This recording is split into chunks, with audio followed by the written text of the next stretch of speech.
नमो अरिहन्ताणं नमो सिद्धानं नमो आयर्याणं नमो उवचायाणं नमो लोएसवसाहुणम्। जय बोलो देवादिदेवादिनाथ भगवान की जय। इस युग के अंतिम तीर्थंकर महावीर स्वामी की जय। जय बोलो प्रथमाचार्य चारित्र चक्रवर्ती शांति सागर मुनि महाराज की जय। समस्त मुनि आरिका संघ की जय। नमः श्रीवर्धमानाय निर्धून्तकलिलात्मने सालोकानां त्रिलोकानां यद्विद्यादर्पणायते। पिछले 2 श्लोक में हमने देखा कि ब्रह्मचर्य अनुव्रत और उसके 5 अतिचार। जिस जीव ने ब्रह्मचर्य अनुव्रत का नियम लिया है, ब्रह्मचर्य अनुव्रत लिया है, वह अन्य के स्त्रियों के पास ना तो स्वयं जाता है, अन्य स्त्री के पास ना तो स्वयं जाता है, ना अन्य को भेजता है। पाप से वह डरता है। अन्य की स्त्री की त्याग रूप ब्रह्मचर्यानुव्रत होता है। अन्य के स्त्री को त्यागना यही ब्रह्मचर्य अनुव्रत है। इसका दूसरा नाम स्वदार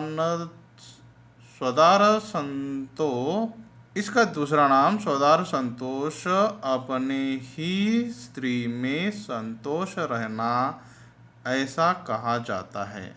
अन्य स्त्री को सेवन करना, अन्य स्त्री को सेवन करने को भेजना, ये कार्य महान पाप है। यह कार्य नहीं करना यह सोचता है जिसने ब्रह्मचर्य अनुव्रत लिया है, वह जीव अन्य की स्त्री मात्र का त्याग करना, अपने ही स्त्री में संतोष रहना, यानी स्वदार संतोष, यह नाम भी ब्रह्मचर्य अनुव्रत का है। इसे ही ब्रह्मचर्य अनुव्रत कहते हैं। अन्य की स्त्री मात्र का त्याग और अपने ही स्त्री में संतोष रहना ही ब्रह्मचर्य अनुव्रत है। इसके 5 अतिचार आचार्य भगवान ने बताए हैं। 1. अन्य विवाहकरण, मतलब अपने आश्रित अथवा अपने पुत्र पुत्री के अलावा अन्य लोगों के विवाह करना, यह ब्रह्मचर्य अनुव्रत का दोष है।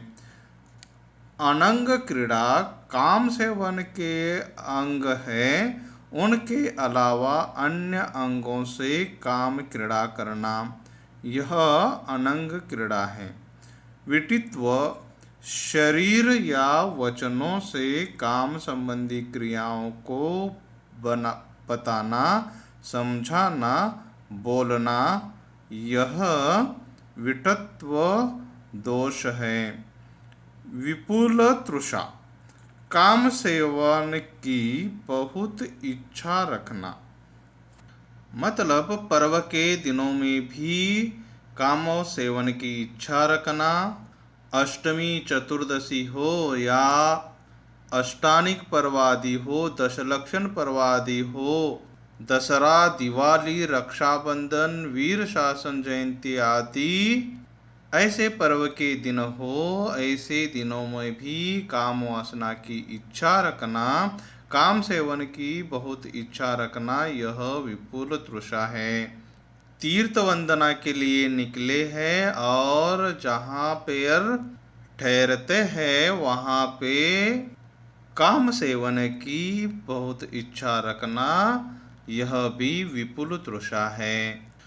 उम्र घटती जा रही है, उम्र बढ़ती जा रही है, सर के बाल सफ़ेद भी होते जा रहे हैं, फिर भी काम सेवन की बहुत इच्छा रखना, यह भी विपुल तृषा दोष लगता है। इसके बाद इत्वरिका गमनम, इसका मतलब बद चलन स्त्रियों के पास आना जाना, ये ब्रह्मचर्य अनुव्रत के 5 अतिचार हैं।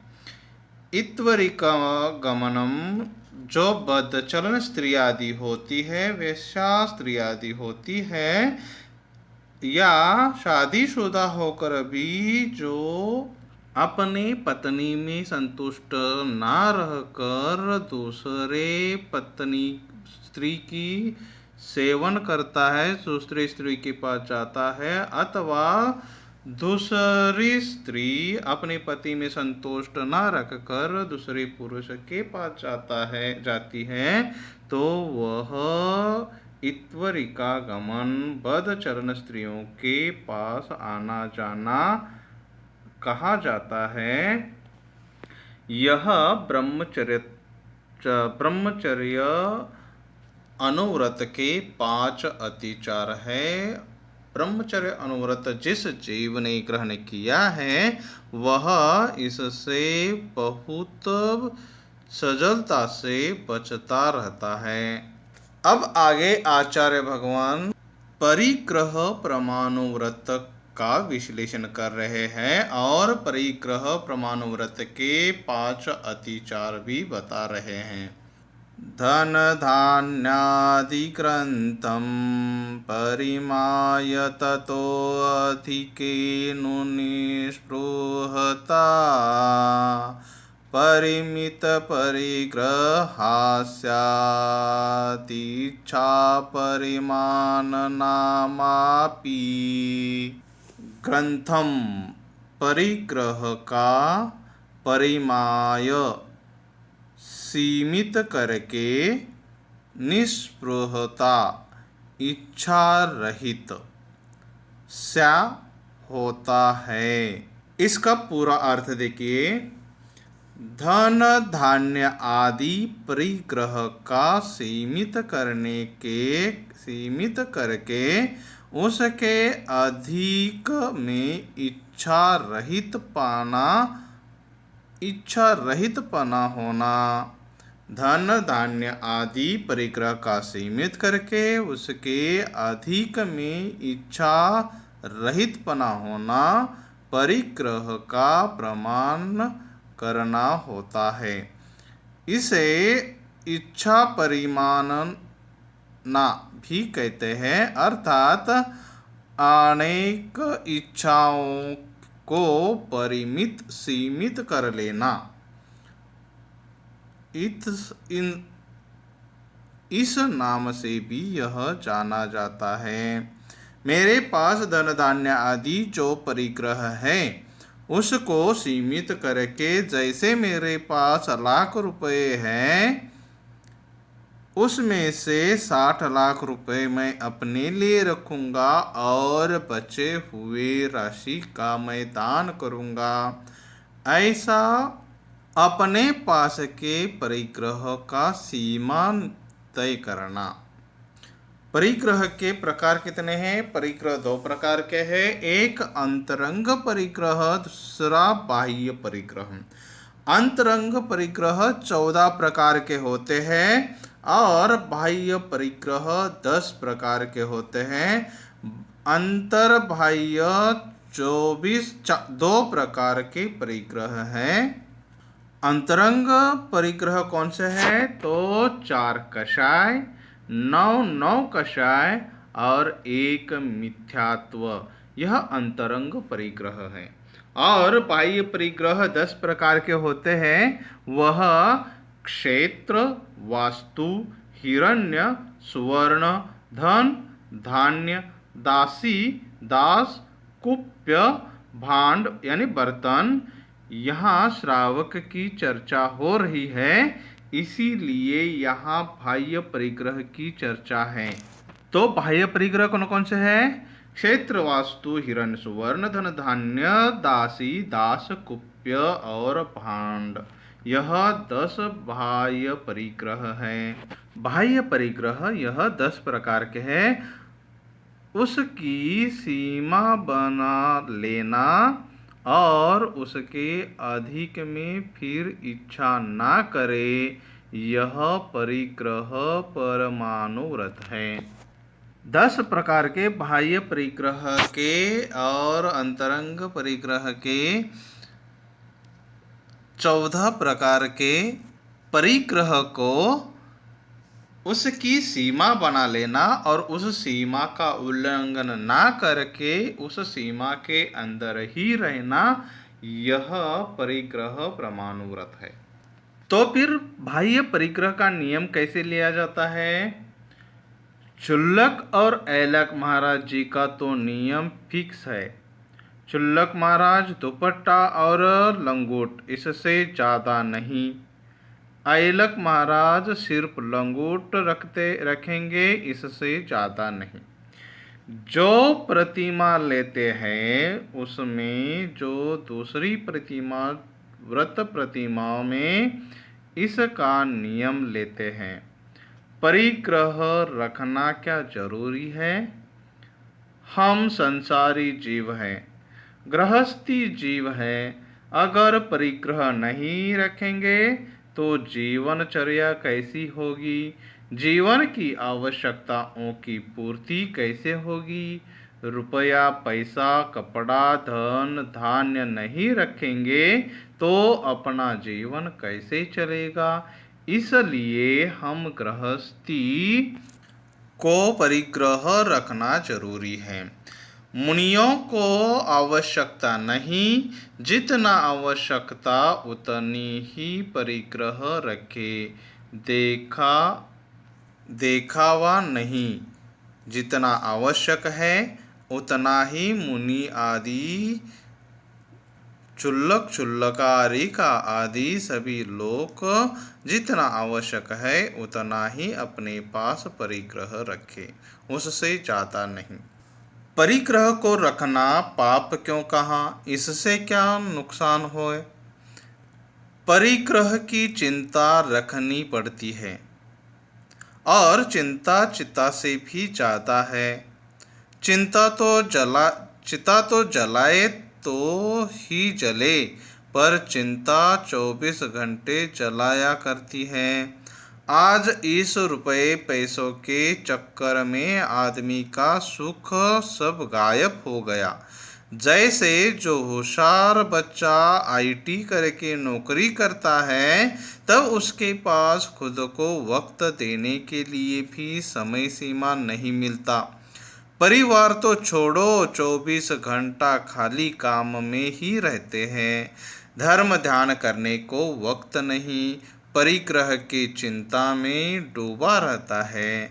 इसीलिए निष्परिग्रह मुनि बनना सबसे श्रेष्ठ है। परिग्रह किसे कहते हैं? मूर्छा परिग्रह। मूर्छा मतलब लगाव।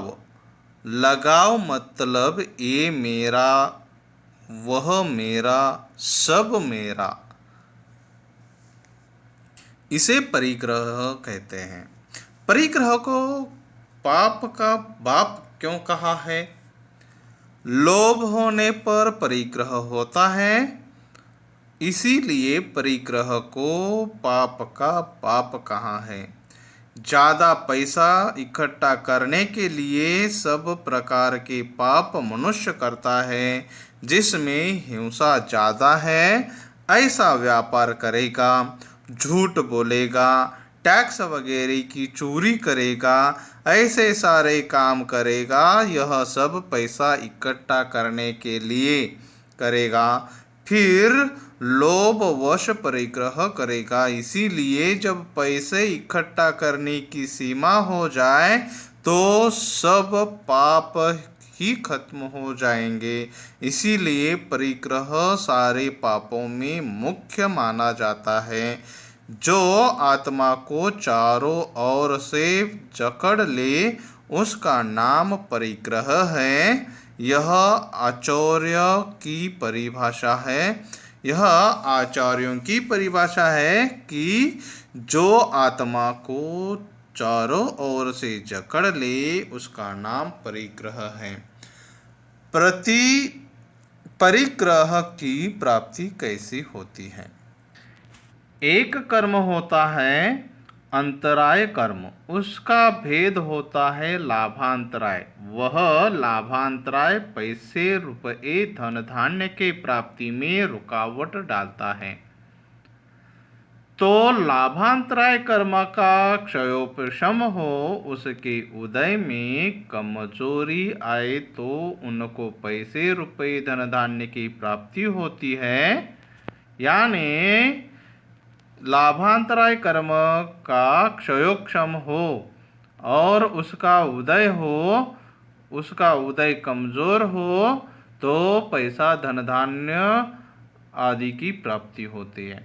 हम मेहनत करते हैं इसीलिए पैसा मिलता है, ऐसा कभी भी नहीं होता। कर्म उदय के अनुसार अपने नसीब में जितना पैसा होता है उतना हमें मिलता है, उसे अधिक नहीं, उससे कम नहीं।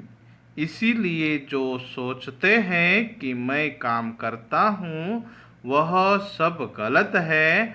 आपने पहले जन्मों में जितने पुण्य पाप किया है उतना हमें संपत्ति मिलती है। जितनी हमारी आमदनी है उतना खर्च बढ़ाइए। खर्च ज़्यादा करोगे और आमदनी कम होगी तो अशांति ही बढ़ेगी। आयु पहले खत्म होकर अकाल मरण भी हो जाएगा। फिर आचार्य भगवान परिग्रह प्रमाणव्रत के अतिचार बताते हैं। अतिवाहनाति संग्रह विस्मय लोभाति भारवहनानि परिमित परिग्रहस्य च विक्षेपा पंच लक्षन्ते। विक्षेपा यानी अतिचार, लक्षन्ते यानी कहे गए हैं। इसका अर्थ देखिए, आवश्यकता से अधिक वाहन रखना, वस्तुओं का संग्रह ज़्यादा रखना, दूसरों की संपत्ति नौकर चाकर देख के आश्चर्य करना, संपत्ति होने पर भी दान देने से पीछे हटना, लोभी होना, पशु आदि के ऊपर जितना भार डालना हो उससे ज़्यादा डालना, अति भारारोहण अतिचार है। परिग्रह प्रमाणव्रत के अतिचार 5 कहे गए हैं। व्रत लेने के बाद इन 5 अतिचार नहीं लगना चाहिए। अतिचार कौन कौन से हैं? तो अतिवाहन, 2 अति संग्रह, 3 विस्मय आश्चर्य करना, 4 लोभ और 5 अति भारारोपण। यह परिग्रह प्रमाणव्रत के 5 अतिचार कहे गए हैं। अतिवाहन का मतलब क्या है? वाहन ज़्यादा नहीं रखना। जो अपने पास गाड़ियाँ वाहन आदि है उसे ज़्यादा न रख के सीमित ही रखना। अति संग्रह यानी वस्तुओं का संग्रह ज़्यादा नहीं करना। जैसे किसी को आदत होती है, किसी ने शादी की पत्रिका छपवाई, वह देने के लिए आ गया, उस शादी को पत्रिका को पढ़कर उसे वैसे ही इकट्ठा करना। ऐसे जितने भी पत्रिका सालों सालों से आ रहे हैं ऐसे सब पत्रिकाओं को इकट्ठा करना, यह अति संग्रह है। जैसे हमें 5 ड्रेस की आवश्यकता है, फिर भी 5 ड्रेस की जगह 10-15 ड्रेस रखना, यह अति संग्रह। हमारे पास 2 जूते की आवश्यकता है, स्लीपर आदि की आवश्यकता 2 की ही है, पर हर दिन का अलग अलग मैचिंग सोच के साथ 8 जोड़ चप्पल आदि रखना, यह अति संग्रह दोष है। ऐसे कौन सी भी वस्तु हो जितना आवश्यक है उससे ज़्यादा रखना, यह अति संग्रह दोष परिग्रह प्रमाणव्रती को लगता है। इसीलिए वह जितना आवश्यक है उतना ही अपने पास रखता है, उससे ज़्यादा नहीं। विस्मय, दूसरों की संपत्ति देख, धन धान्य दास दासी देख कर आश्चर्य नहीं करना। दूसरे के पास धन धान्य आदि बढ़ रहा है, उसकी सफलता के, उसके कर्मोदय के उसको सब कुछ प्राप्त हो रहा है, तो उसको जो धन दान दासी दास कुप्य आदि मिल रहा है वह देख के उस पर आश्चर्यचकित नहीं करना। लोभ, दान देने में पीछे हटना और जितना है उससे ज़्यादा मिलने की आशा करना। मतलब धनी सेठ है, पैसा बहुत है, दासी दास सब कुछ है, धन संपत्ति सब कुशल मंगल है, फिर भी धर्म कार्य में उसके धन धान्य का उपयोग ना करना, उसे अपने पास ही रख लेना, दान देने में पीछे हटना और जितना है उससे ज़्यादा मिलने की आशा करना। और भी मेरे को कैसे मिलेगा, कि ज़्यादा कैसे होगा, फिर मिलेगा कैसे मिलेगा, यह चिंतन आदि करना, उसकी आशा करना, उसका लोभ करना, यही लोभ है।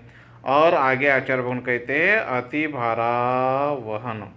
अति भारावहन यानी पशुओं आदि के ऊपर अति भार डालना।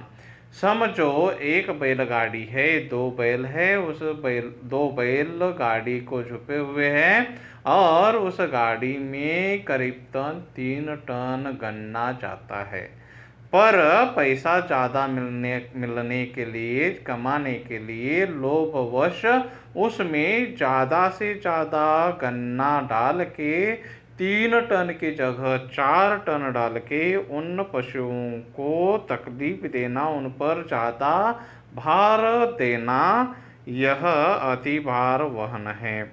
और ज़्यादा बोझा नहीं डालना चाहिए।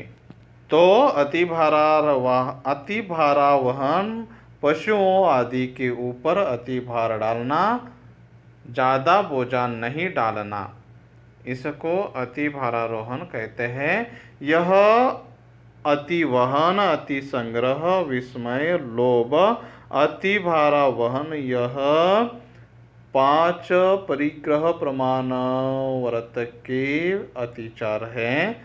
आचार्य भगवान ने हमें यहाँ परिग्रह प्रमाण व्रत और उसके 5 अतिचार को अच्छी तरह से समझाया है। जो परिग्रह प्रमाण व्रत का पालन करते हैं उन्हें इन 5 अतिचारों से जपना पड़ता है, संभालना पड़ता है। अति वहन, अति संग्रह, विस्मय, लोभ, अति भारावहन, यह 5 अतिचार को दूर ही रखना पड़ता है, इससे संभल के रहना पड़ता है। अब आचार्य भगवान अनुव्रत धारण करने का फल क्या है, इसका विवेचन अगले श्लोक में कर रहे हैं। अनुव्रत धारण करने का फल क्या है, यह बताने का प्रयास आचार्य भगवान अगले श्लोक में कर रहे हैं। पंचानुव्रत निधयो निरतिक्रमणः फलन्ति सुरलोकम् यत्रावधिरष्टगुणः दिव्यशरीरं च लभ्यन्ते। निरतिक्रम यानी अतिचार रहित, गुणः रुद्धियों, लभ्यन्ते प्राप्त होते हैं। तो इसका अर्थ क्या है हम देखेंगे। 5 अनुव्रत रूपी निधियां अतिचार रहित पाली जाए तो स्वर्ग का फल मिलता है। अनुव्रत का पालन अतिचार रहित पालन किया जाए तो उस जीव को स्वर्ग की प्राप्ति होती है, स्वर्ग का फल मिलता है। उसके साथ देव पर्याय की प्राप्ति होती तो है, जहाँ अवधि ज्ञान 8 रुद्धियाँ दिव्य वैक्रयिक शरीर प्राप्त होते हैं। अनुव्रत धारण करने का फल क्या है, तो यहाँ आचार्य भगवान ने बताया कि 5 अनुव्रत रूपी निधियाँ अतिचार रहित पाली जाए तो अतिचार रहित पालन करे तो उस जीव को स्वर्ग का फल मिलता है, देवगति प्राप्त होती है, देव पर्याय मिलता है। और उसके साथ जैसे ही देव पर्याय मिलता है, स्वर्गलोक का फल मिलता है, तब उस जीव को वहाँ अवधि ज्ञान, 8 रुद्धियाँ, दिव्य वैकृतिक शरीर प्राप्त होता है। यह अनुव्रत धारण करने का फल है। बिना सम्यक दर्शन, सम्यक ज्ञान, सम्यक चारित्र के जिन्हें देवगति का बंध हो गया है, उन देवों को पहले 4 रुद्धियाँ होती है, पर अनुव्रत धारण करने वाले सम्यक दर्शन, सम्यक ज्ञान, सम्यक चारित्र संपन्न अनुव्रत धारण करने वाले जीवों की प्रत्येक देवों की रुद्धियाँ 8 होती है। छोटे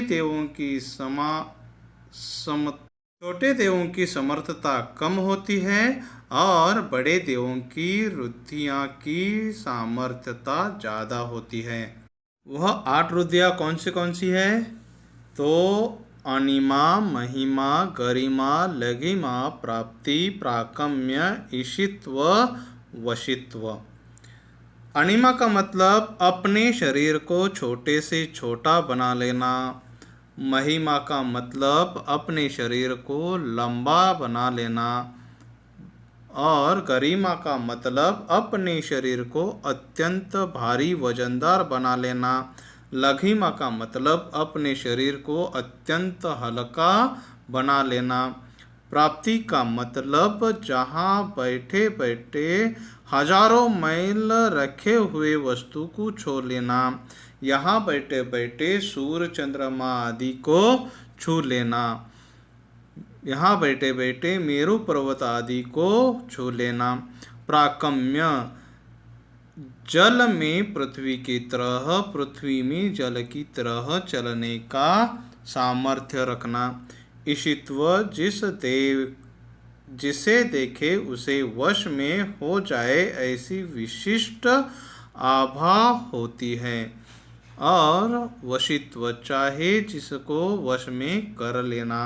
यह जो अनुव्रत धारण करते हैं और अनुव्रत धारण सहित अतिचार ना लगने देते हुए मरण को प्राप्त करते हैं, उसे स्वर्गलोक की प्राप्ति होती है, देवगति की प्राप्ति होती है और उसके साथ उसे 8 रुद्धियाँ भी प्राप्त हो जाती हैं। इस 8 रुद्धियों के कारण देव अपने अपने रूप बनाते रहते हैं और आनंद लेते रहते हैं। तो फिर देवों का शरीर कैसा होता है? देवों का शरीर वैकृतिक होता है, तरह तरह के विक्रिया करने की जिसमें शक्तियाँ होती है। छोटा मोटा भारी हल्का उसे वैकृतिक शरीर कहते हैं।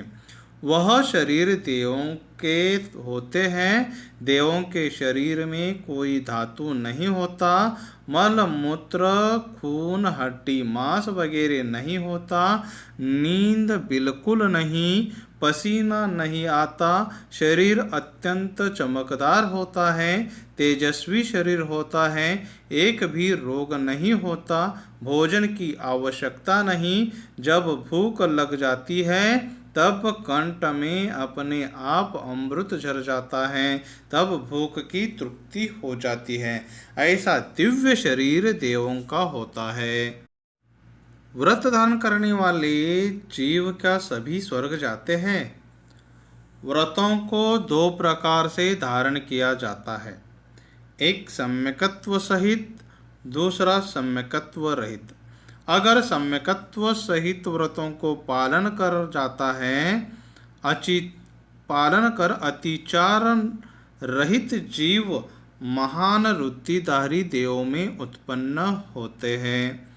अगर व्रतों को धारण किया, अतिचार नहीं लगने दिया, पर सम्यक दर्शन नहीं हुआ तो देव पर्याय तो मिल जाएगी, पर रुद्धिधारी देव नहीं बनेंगे। नरक तिर्यंच मनुष्य आयु का जिस बंद हो गया हो, वह व्रतों को धारण ही नहीं करता है।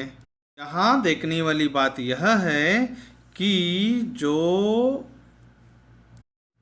नरक गति, त्रियंच गति, मनुष्य गति का जिसने बंध कर लिया है, जिसे बंध हो गया है, वह व्रतों को धारण ही नहीं करते।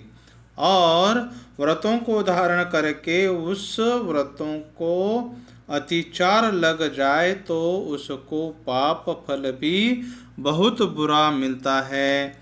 व्रत लेना ही है, व्रत लेने के बाद अतिचार लगना नहीं चाहिए, ऐसा पालन करना चाहिए। सभी जीवों को व्रत तो लेना है, पर उस व्रत को अतिचार ना लगे, ऐसा पालन उस व्रत का करना चाहिए। अतिचार लग भी गया तो सामयिक प्रतिक्रमण करके प्रायश्चित लेते रहना चाहिए, मगर बिना व्रत नहीं रहना। व्रती कैसे बने? जैसे ही व्रत का फल मालूम होता है, वैसे ही जीव व्रती बनता जाता है। जैसे जैसे व्रत लेने से स्वर्ग प्राप्ति, पंचमेरु दर्शन, भगवतों का दर्शन, कृत्रिम चैत्यालयों का दर्शन आदि करते रहना चाहिए। ओम नमः, ओम नमः, ओम नमः।